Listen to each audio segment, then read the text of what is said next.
I am Kabbani, and this is the Lighthouse for today's viewers.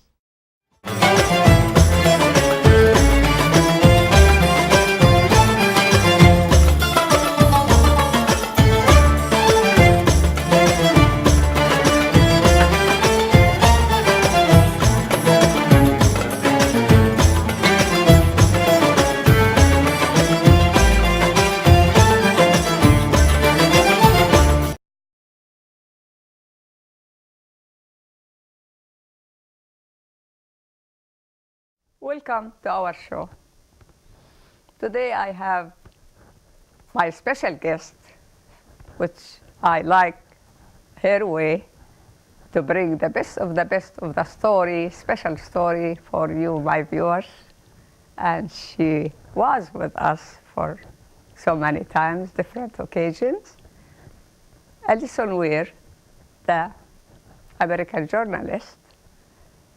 Let's welcome her first, introduce herself to you, and see what she has for us today. Welcome to our show. Hi, thanks. Thanks for inviting me to be here again. You're welcome. You always come with something nice for my viewers. What do you have in your pocket today? Well, what I have today is I've just published a book. Okay. I guess I should tell just a little of my background first, for yes. the multitudes who don't know who I am. Yes, please. Well, my background is in journalism. Mm-hmm. I was the editor of a very small newspaper in Sausalito, California, up until 2000 actually. In the fall of 2000 is when the Palestinian uprising began. Mm-hmm. That's often called the Second Palestinian Intifada, the second major uprising. There have been many, but and I noticed that. I was curious about it. I'm not Jewish or Palestinian or Arab, so I had never known about this issue before. I became curious about it, and I looked into it more and more, noticed that the coverage was very one-sided. Mm-hmm. It was very much focused on Israel rather than giving the full picture. So I began to look into it more on the internet to just find out what the whole story was. And I discovered then as now that it's very easy to find out what's going on in that region in today's world. Mm-hmm. Because with the internet you can read the Israeli media, the Palestinian media, both have many excellent sources that are in English. Mm-hmm. There are people there on the ground, often with different humanitarian agencies that are giving personal reports. There are official reports from the American Red Cross and mm-hmm. from Israeli groups and a lot of different groups. So I started to learn what was actually going on. And it was a massively violent oppression of the Palestinians. There were 7,000 injuries in the first month, I think it was. An Israeli academic wrote a report that Israel was intentionally keeping the deaths down. They killed quite a few people. Mm-hmm. In the first few months, 91 children. But they were injuring far more because the injuries would not become as public. Mm. If you kill too many people, the world does pay attention. If you injure masses of people, the world does not pay attention. They didn't die. So they were targeting kneecaps and eyes quite often, according to this Israeli academic's report. So I was learning what was going on there from diverse, reliable sources, and little of it was being covered in the U.S. media, mm-hmm. including NPR, PBS, CBS, NBC, New York Times, San Francisco Chronicle. So after a while, it seemed to me that this might be the biggest cover-up I had ever seen, especially the longest-lasting one. I began to read about the history, and after a few months, I decided that I would go over to the region myself as a freelance reporter mm-hmm. and see what was actually going on for myself. I was at a point in my life I could do that. And I did in February and March of 2001, during some of the most violent days of the uprising. I traveled around by myself throughout Gaza and the West Bank mm-hmm. with my notebook and my camera, and I took pictures and I saw what Israeli forces were doing. against a population that was largely unarmed, that has no Navy, Air Force, or Army in the sense we would call them. They have no tanks, they have no airplanes, they have no jets, they have no helicopters. So when I came back, I started an organization called If Americans Knew. The idea was to be journalistic, non-political. This is not a political issue, it's one of facts and human rights. And to try to just tell the American public what was going on and our American connection to it. So that's my basic background. With sensitivity of honest journalists. That's, you know, I think most journalists are trying to be honest journalists, just like most doctors are trying to be honest, good doctors. But in every profession, some people commit malpractice. Especially and we're seeing that. Freelance. Maybe if you are working on... No, I think freelance are sometimes better. Oh, okay. I think so, because when you're working for an institution such as the New York Times, you want to hold on to your job.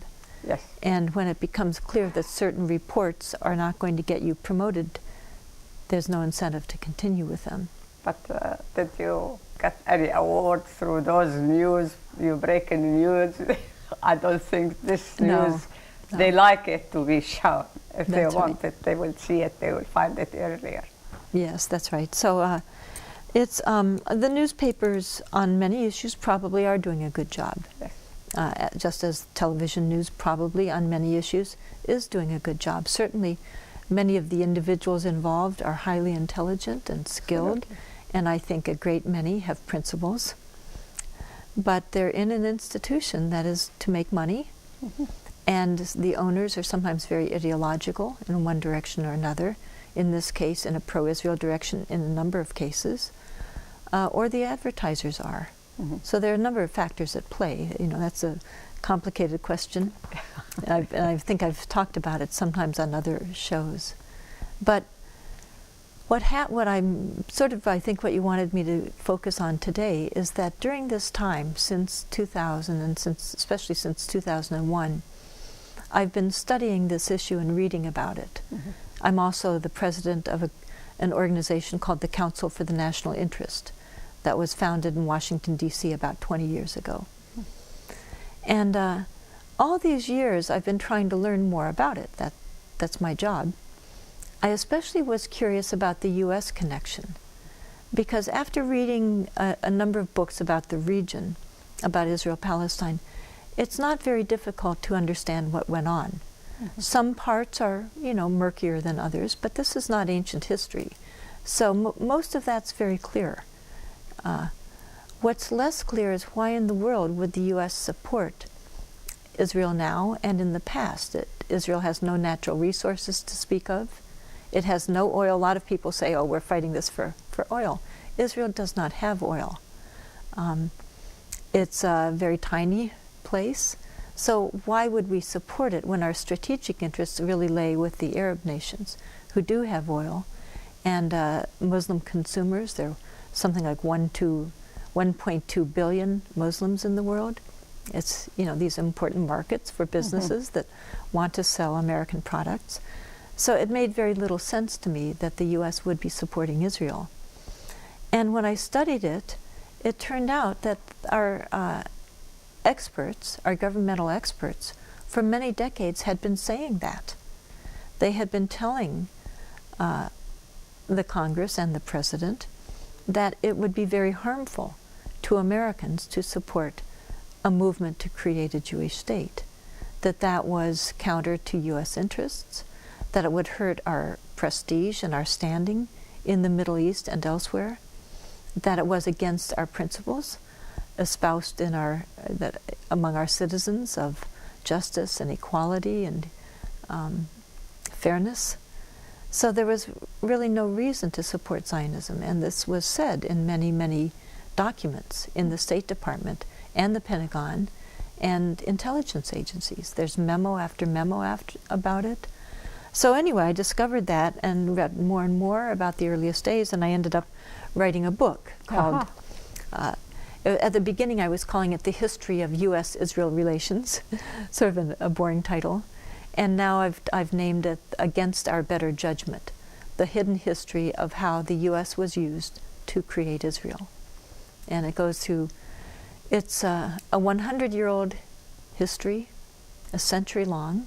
Most people, I don't think probably you were aware of that situation in the U.S. I certainly was not. So this book tells the first 50 years, and then I'll be now starting another book that will tell from about 1950 through to the present. That will be a great gift for the libraries also. Well, people should know after all. They should know it, but what people have found is that a lot of books that Israel doesn't like, and Israel partisans in the U.S. don't like. So there was an excellent book. I encourage people to buy it. If you don't have it yet, I would urge you to buy it. It's called The Assault on the Liberty by James Ennis, who was a commander in the U.S. Navy. And in that book, he wrote about Israel's attack on a U.S. Navy ship in 1967. They tried to sink the ship, and do you remember how many people they killed? 34. Injured 174. So he wrote an excellent book about it, and supporters of the Liberty crew that survived would give libraries copies of it, or the libraries would buy a copy. And then they were finding that they were being stolen out of the libraries. So nobody could read it because the book would be missing from the shelves. So there's a bad history of trying to get books into the library. I hope that doesn't usually happen, but it's happened in that case and in some other cases. Anyway, we try.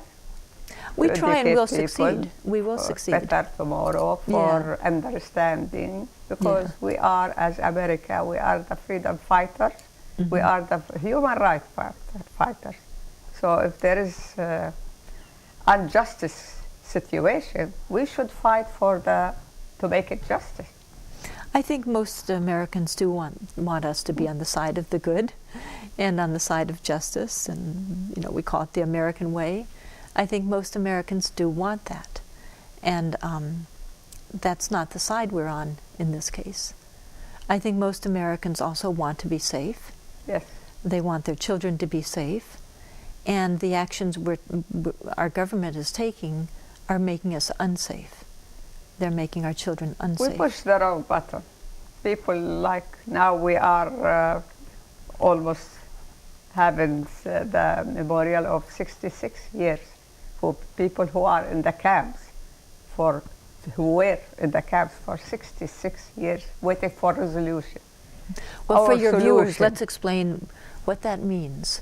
Okay. Because so many people, in this country, it's sort of if we were listening to a discussion of East Timor, I wouldn't know what was going on myself. And the Balkans I find very confusing. So most Americans don't know Israel-Palestine either.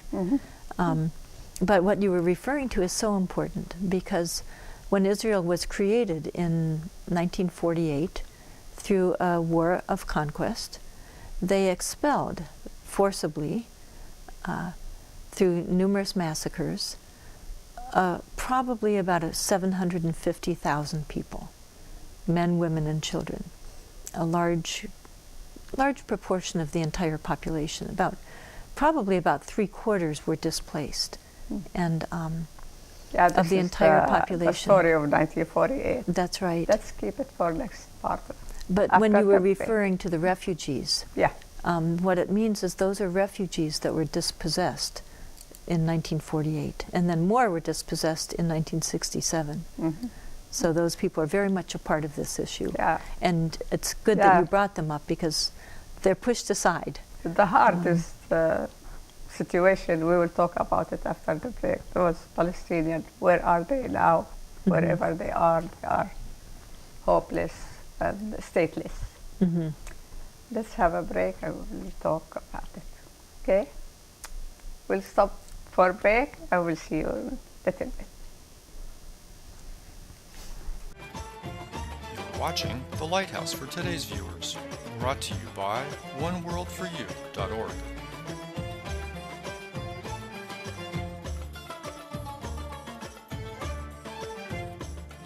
For the break, Ms. Alison was mentioning the story about than 1948 for Palestinian through establishing Israel. Let's listen to her story in detail. But you're right. I think the idea was to tell more about what happened in the U.S.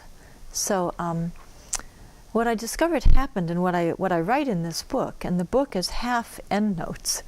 It's half footnotes, because I cite where I get all of my information.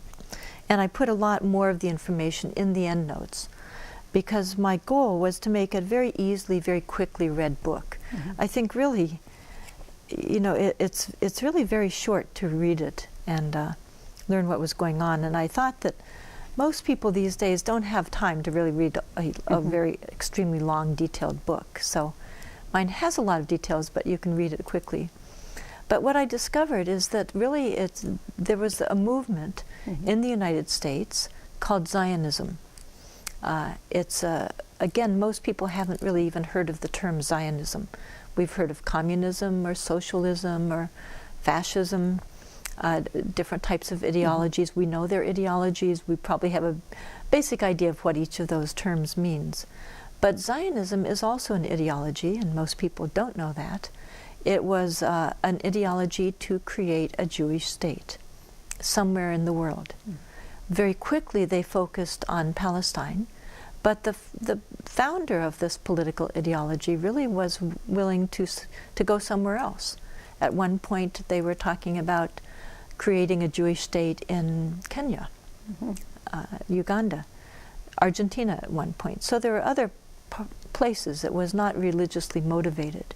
It was a very secular movement that began in the late 1800s. It began mostly in Europe, but there were the Zionist movement was here in the United States also in the 1880s and 1890s already. By 1910, as I recall, there were about 20,000 Zionists. I think in about 10 years later, there were about 200,000 Zionists in the United States. They, at that time, were already in some of the largest cities in the country, and politicians were already in about 1920s and before, were already beginning to listen to them, knowing this was a bloc that they would need to curry to get their votes and get campaign donations from them. So they were already becoming politically significant long before Israel was created. The goal of this movement was to create Israel. It didn't have the name Israel yet. They actually didn't decide on the name for many, many years, but it was to create a Jewish state. So there was that movement in the United States. That was very propagandistic. They knew it was very important to get their story out through the media. They worked on doing that. They targeted every sector of the United States with well thought out media campaigns, often well financed ones. But one of the most important steps was getting key people to become Zionists, to become part of the movement.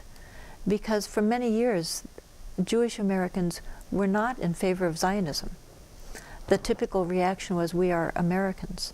We don't need or want a country somewhere else. This is a religion, not a nationality. So most Jewish Americans opposed Zionism or just were not Zionists. Some actively opposed it. But they got a very important individual to become a Zionist, and his name was Louis Brandeis. Louis Brandeis is very famous. He was an important Supreme Court justice. Wow. So important that there's a university named after him, Brandeis University. There are many organizations that talk about him or have him in their name. There's a law school in his hometown, which was Louisville, Kentucky, named after him. When you go to Louisville, you see Brandeis Avenue and lots of places named after Brandeis. Well, Brandeis became a Zionist in about 1912 or about 1914. He, in fact, became head of the World Zionist Movement. About 2 years later, he was named by Woodrow Wilson to the Supreme Court. At that point, you're supposed to resign your various connections, your board memberships, your club memberships, because you're supposed to be neutral, to not have ties that would make you partisan and have a conflict of interest.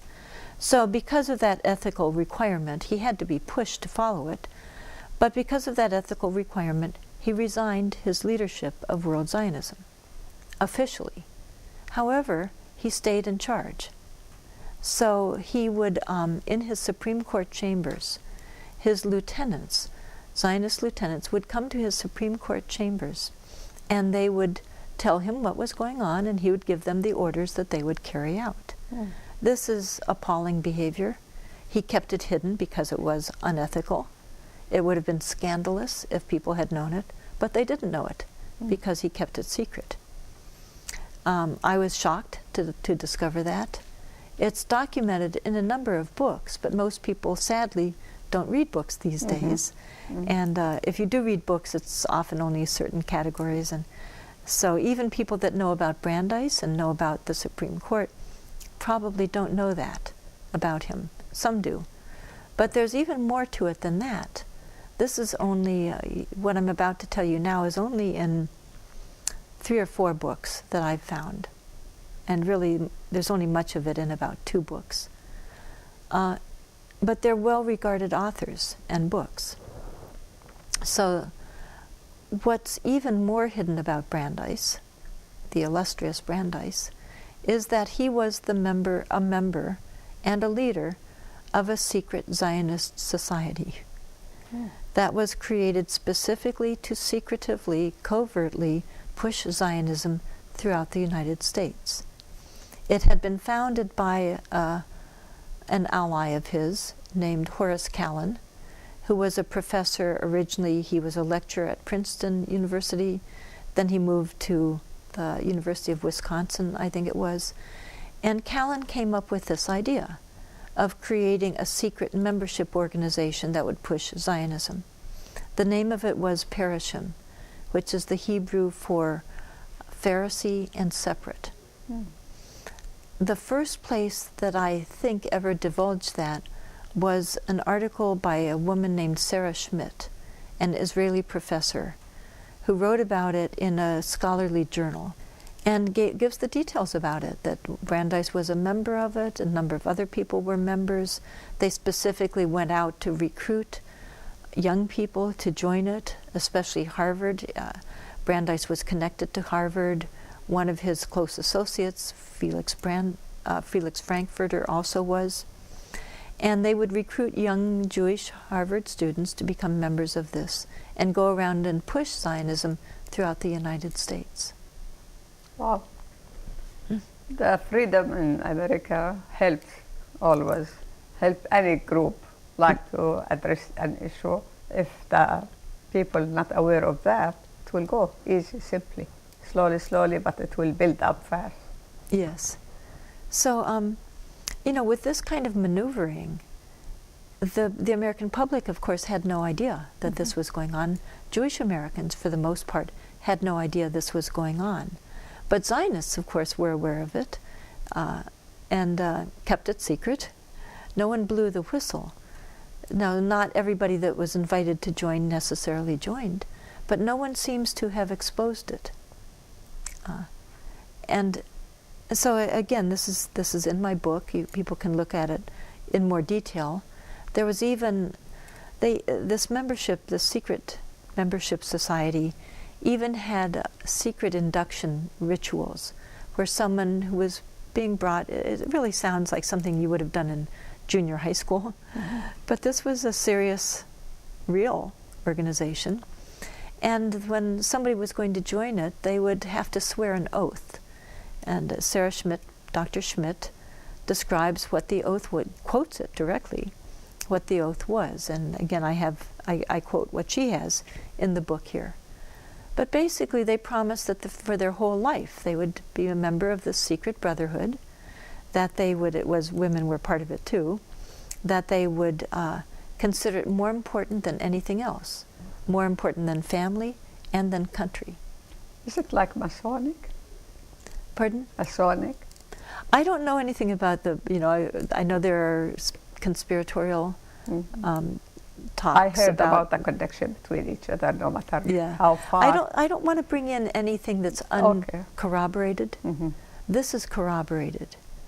This is corroborated. I think what's dangerous is there are lots of theories and assertions that may or may not be true, but they're not relevant to this one. This is something that is factual, that is documented, that is happened not that long ago in this country. So it's very easy to go to that scholarly journal and just read still it. Exists. We don't need to come up with myths about it or exaggerate it. It wasn't all Jewish Americans. It wasn't. It was global to a degree, but not to a huge degree. You know, they had close contacts with Zionists in England and some other places. It's of real significance. But it shouldn't be exaggerated. As I said, it's not all Jews in the world were part of it. They, like the rest of us, were kept in the dark. But it was a secret, significant society that impacted the United States, that impacted Britain, and that helped lead to the creation of Israel. And it was, one of its leaders was a Supreme Court justice. This is something everybody, I feel, should know, and I hope that, I hope that before long they will know it. That's why Palestinian people always mention that our enemy, their enemy, Zionists, not Jewish. That's right, because and yet, Judaism of course, is not involved with this matter. Well, the control of the power and the control of the war and the idea, Zionists pushing the Zionist move. The trouble is that now the Zionists became so successful that they did convince a lot of people to join their movement. And now if you look at the United States, we again need to be precise and honest.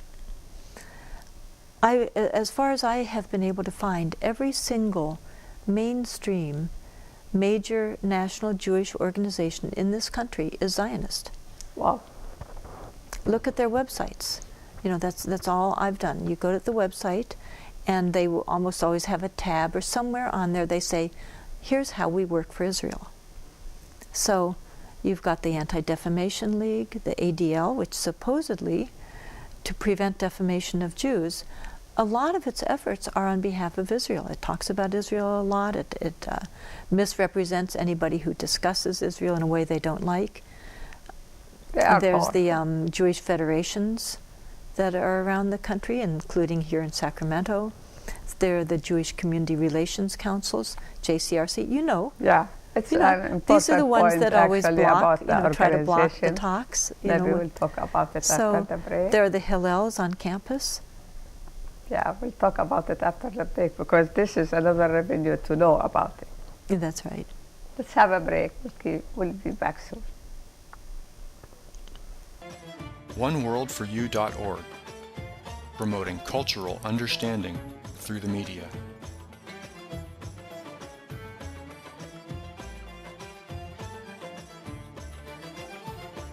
We are involved with interesting topic with details. Let's follow up with Alison, what she has also about details. So we were talking about the, numerous organizations that claim to represent Jewish Americans, all of whom advocate for Israel. Now again, I think that the large majority of Jewish Americans probably don't know what Israel is actually doing. They probably don't know what these organizations that claim to represent them are doing, and they're not certainly giving, I think, a fully informed authorization for what these organizations are doing. Certainly on college campuses. Yes, there's a Hillel there on, almost all campuses. Yes, they are told to advocate for Israel, and they, in almost all cases, do that. There are some exceptions. Some have started to rebel against that. So that's very exciting to see that they're, independent and making their own decisions. But right now, that's only a few. But again, if you go to a college campus, and if there is a demonstration for Israel, it won't, all the Jewish students on that campus don't come and join it. It's just a small number that are doing it. So again, it's a little mixed. You know, you have these mainstream, well-funded, large budgets, millions of dollars, that are advocating for Israel in this country.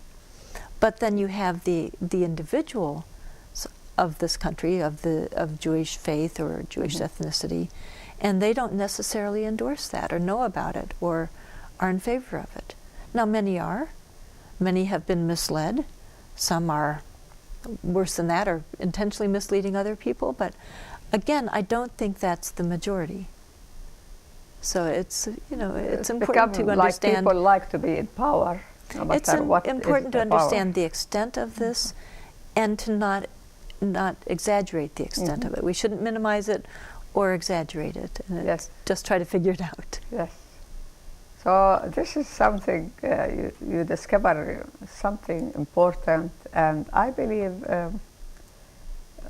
when we know that, we know why we support Israel that much. That's right. Even they are wrong. It's because there is this, you know, special interest lobby that's been around far longer than most of us knew it.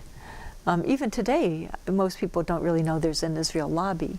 When you think of a big lobby, a powerful lobby, I think people tend to think of the gun lobby, the oil lobby, you know, retired people. I think that's a very large lobby.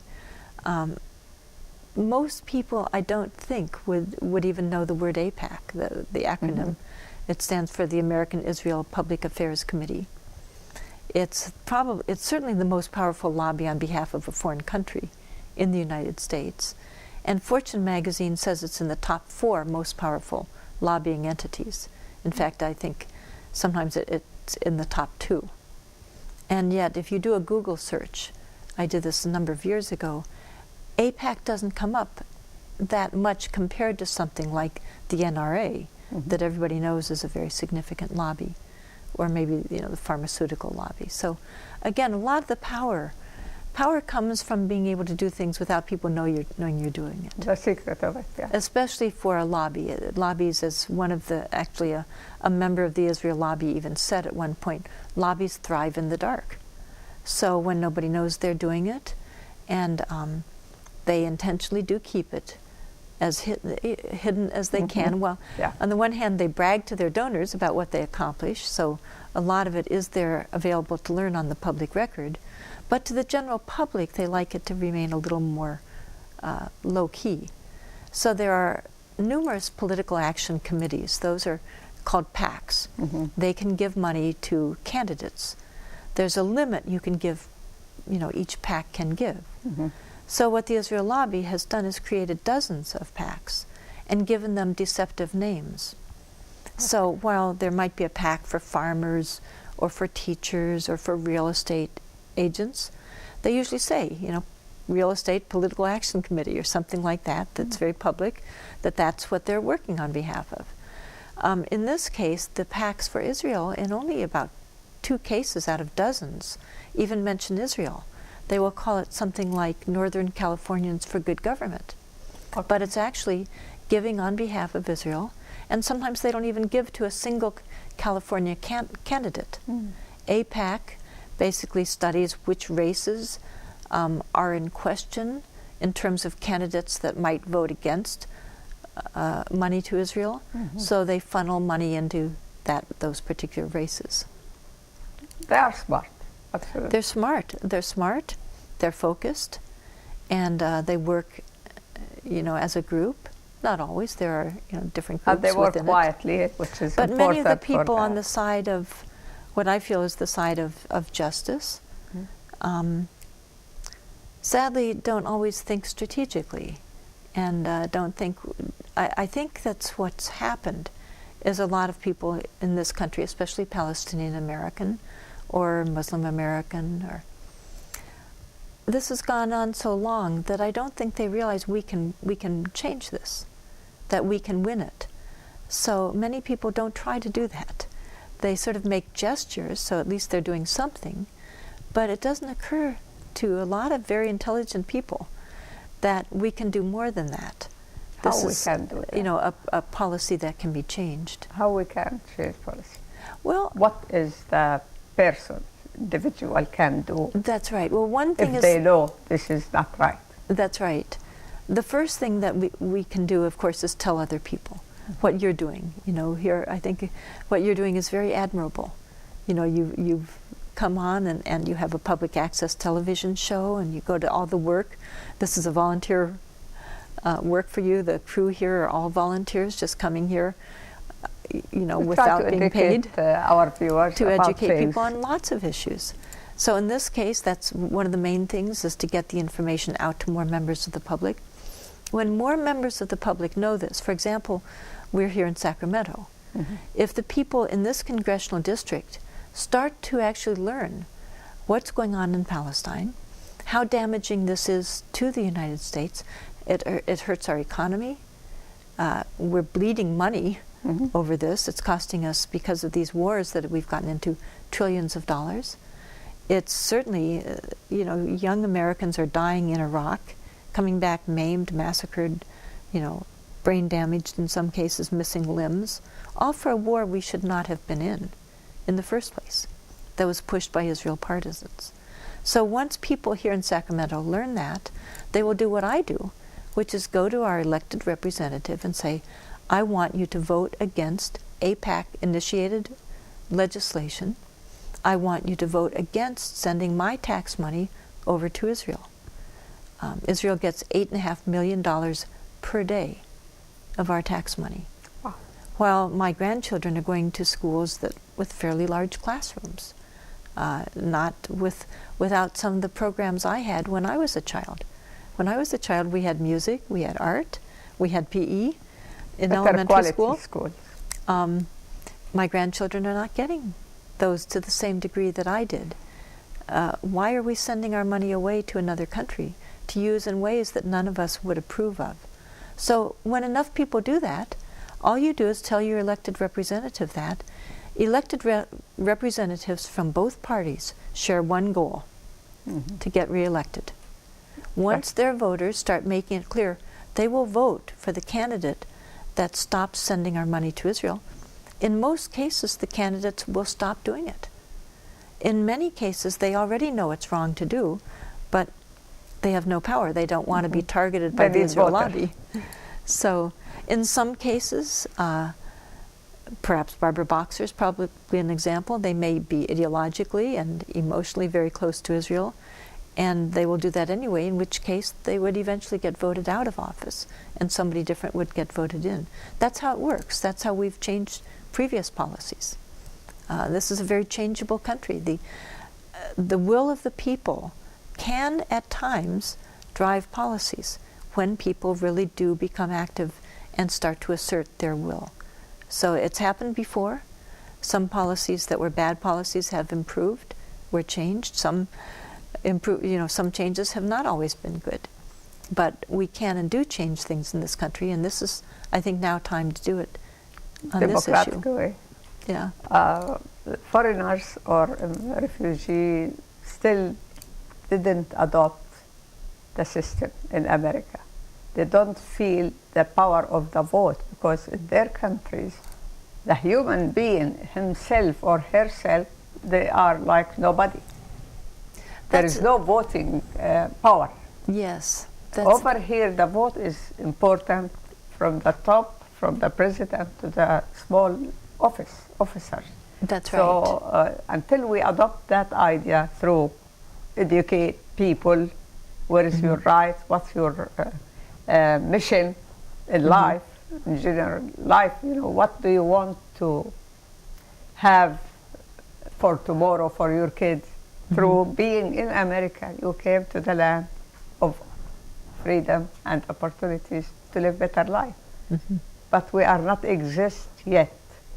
Well, I understand. I think, as you say, a lot of people who've come here from Palestine or from Syria or other countries have said to me how much they value the United States, because they were not free the way they to vote and do what they wanted. They did not grow up with the kind of democratic rights that I'm used to, having grown up here. So they value them. Yes. in some ways more than some of us do who just take them for granted. And they were, and are, very worried when we're seeing those rights actually erode under this, quote, war on terror. But of course, it's not just Palestinian Americans and Arab Americans that should work on this. It's all of us. Yeah, and I think all of us are. As you know, there is this grassroots movement that's very exciting, that's very diverse, that's joining together. Some are Palestinian Americans, some are Jewish Americans, many are just mainstream Americans of different backgrounds, we different all religions. Move for peace. This is the major topic for peace.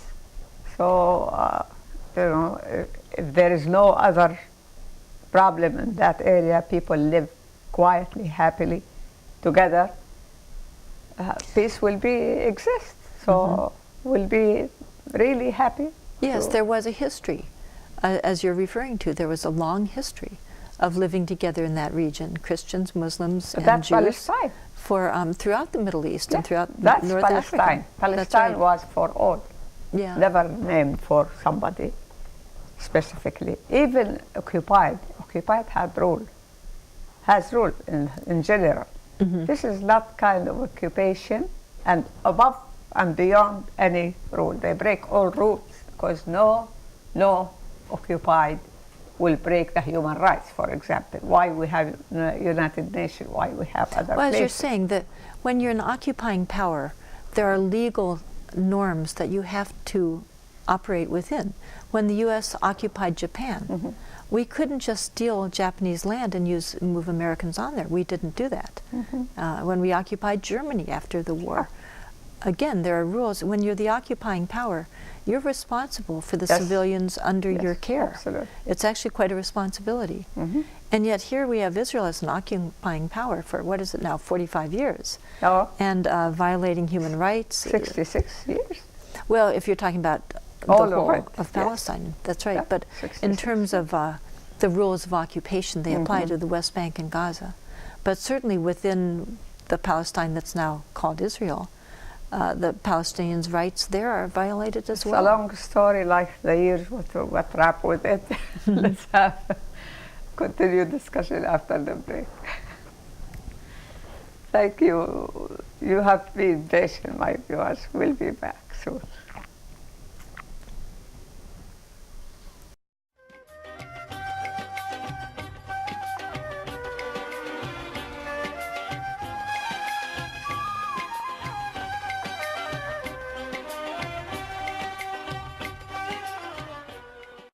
Welcome back. It's a tough story, a tough topic, but the way Ms. Acheson addressed it, make it easier to understand it. And I really appreciate her time and your time, my viewers, because things we have to know about it. We live in it. We are, no matter what, we are involved. We will be involved for good or bad. So if we know the story, maybe we'll think different way and do something for us. Let's continue listen to Alison about it. Thanks. Well, I guess we were going to talk about the book some more. I hope people will buy it. It's called Against Our Better Judgment, The Hidden History of How the U.S. was Used to Create Israel. And it's very short, very quickly read. People tell me that they can't put it down. I think it's pretty interesting. It has a lot of information in it that even people that have been working on this for many years or have known about it their whole life are finding things they didn't know, because I came to it from scratch, so I delved into it more probably, and there are resources available now.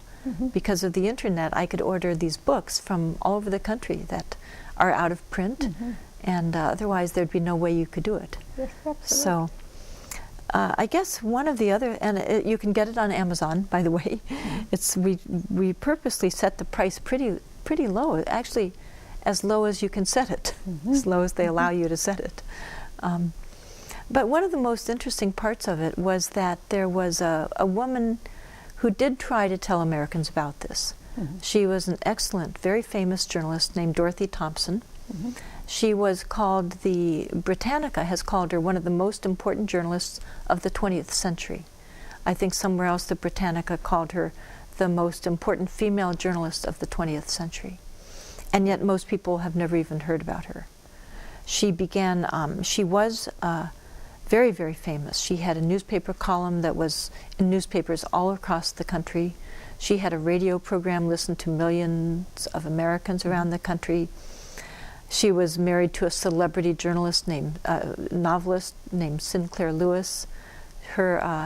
She was so famous that there was a Broadway play that was written about her that was, in which she was played by a famous actress named Lauren Bacall.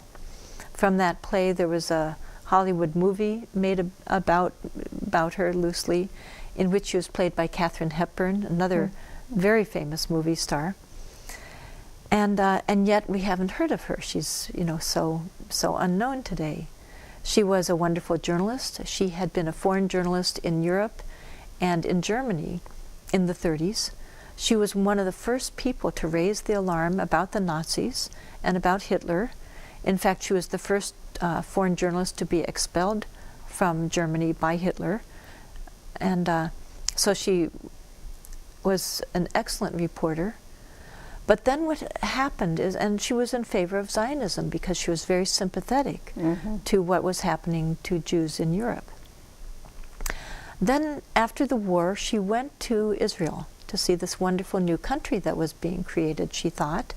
And there she learned and saw all these hundreds of thousands of Palestinian refugees that had been forced out, that were not being allowed to return to their homes, that were living under very difficult conditions in small tents. Just people that had had homes like us were suddenly pushed out of their homes and living in tents and actually dying in large numbers. It was a very harsh winter. So she began to write about them also, and to tell about Palestinians, and she eventually made a documentary about Palestinians. And because of this, the Zionist power was already by that time in the 1940s so significant that she lost her job, she lost her radio program, she lost her fame, and she was, as her biographer writes it, she was erased from history, Dorothy Thompson. But now we're unerasing her from history. There's a group that has heard me speak about this, and now they're making a documentary about her.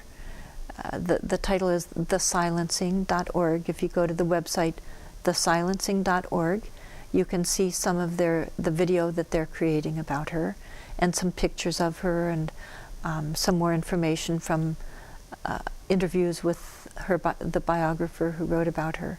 So now we're learning about her. There are T-shirts that say The Silencing. I think they say something also like, who was Dorothy Thompson? That's good. So people then Good. say, well, who was Dorothy Thompson? And a whole story. Then they suddenly learn the whole story of her, of the fact that she was pushed out of history, and of what was done to Palestinians as well.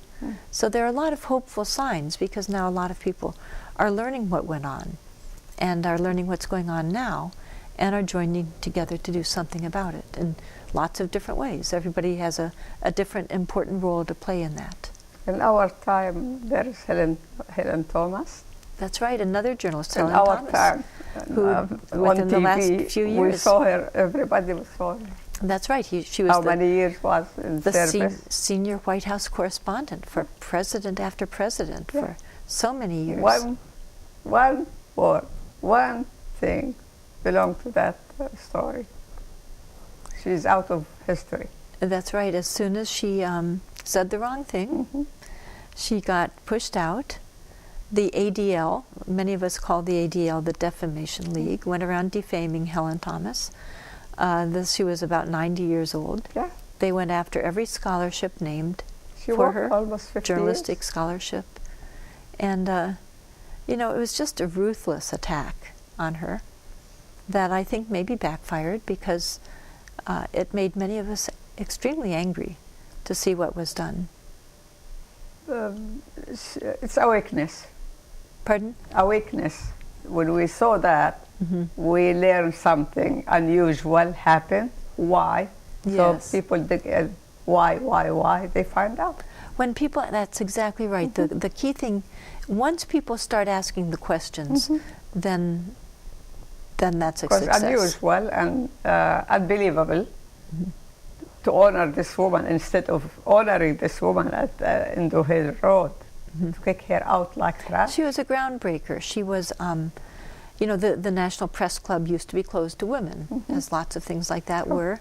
And she, with some other women journalists, ended up, you know, forcing them to open the doors to women journalists as well. It was very important because in a place like that, that's very important for your career. So it's extremely unfair to not let certain people into and it. she was the real voice for the whole area. So she was, but then at the end of her life, she had always bought a table at their big yearly banquet. She would buy a table for her friends and family.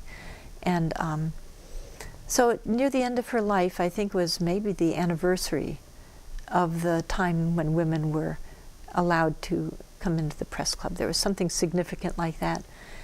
And they would not allow her to buy a table because of she had said things that angered the ADL. Okay. So at a time when she normally would have been the keynote speaker, even near the end of her life, she was a wonderful speaker, very eloquent, very articulate, very uplifting. And she should have been honored. Normally she would have been honored. And instead they wouldn't even let her have her normal table. Sad. It's really sad. It's shameful. Yeah. But anyway, things happen for a reason. Maybe like something exploded after that. People start to think and start to bring news the same way she was thinking and doing. And as you did also, you did a great job with the book and the things, what you're doing. You did a great job with your website.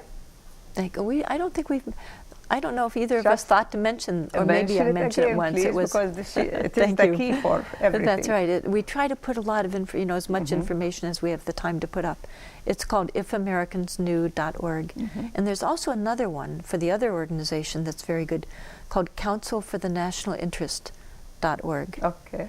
They're both very good, and there are many other organizations that are doing wonderful work. There's the Washington Report on Middle East Affairs.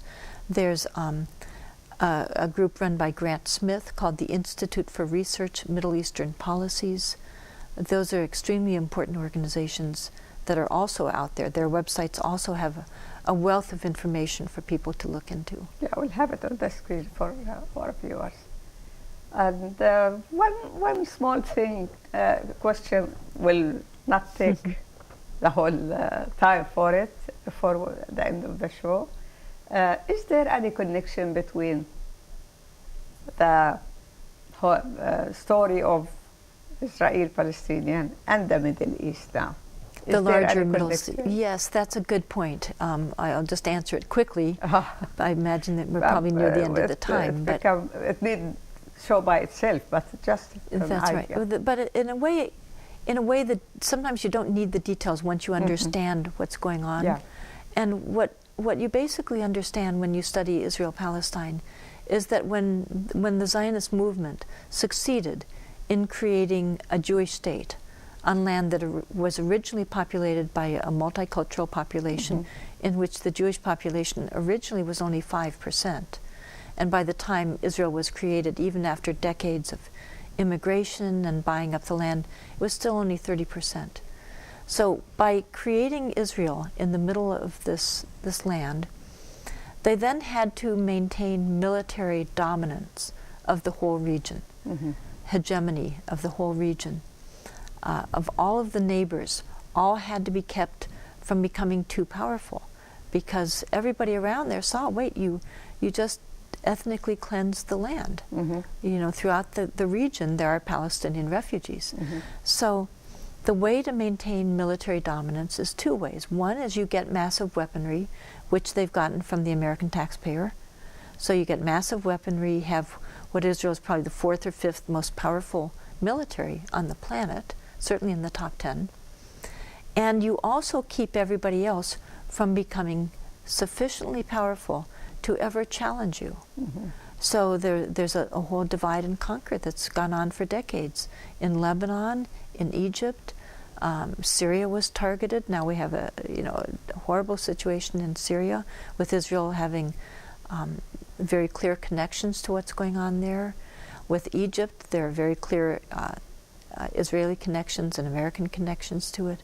So there's as I mentioned earlier, the idea of attacking Iraq was pushed by Israel partisans in the United States. This is well documented. There's an excellent book about it by Professor Stephen Snagosky. The efforts to get the U.S. now to attack Iran, certainly financially and maybe militarily, that's also being pushed by the same groups. It's documented. This they're doing quite publicly. So the whole, throughout the region, you see the impact of this Israel quest to dominate the region, all so that it can have an ethnically preferential kind of nation, really an outmoded concept in the modern world. Wow, that's more than enough for today. That's more than enough, really, because I guess we had enough from war around the whole world. That's right. Our military get tired. We are losing our young men. If they come back not normally function, missing something, either brain or leg or whatever. That means they are not fully. That's right. Luckily, not all. Luckily not all, but it's still too much. So anyway, I really thank you for this information and thank you for this effort to do this book. And we'll have the whole information for our viewers. Thank you for coming, and we'll see you for other topic. Thank you. Very soon. For you, my viewers, as an educational show, we bring the topics to educate ourselves and you with us, to know what's going on around us and to choose what to do and how to deal with life around us, because we all love to have peace. We don't need to be worried about what's going on around us, because all these things bring more and more and more refugees, strangers, people, and become our neighbors, and we have to deal with this fact to help them to go through new life. So for that matter also, we have to have the human side and take care of our neighbors and see what can we do. Let's focus on this book. Maybe we'll read it, we'll be more understanding to the topic, and if you need any help, we can address the information, and you call Alison Weir. She is more than happy to answer your question. On behalf of my guests, I thank you, my viewers, and we'll see you next time.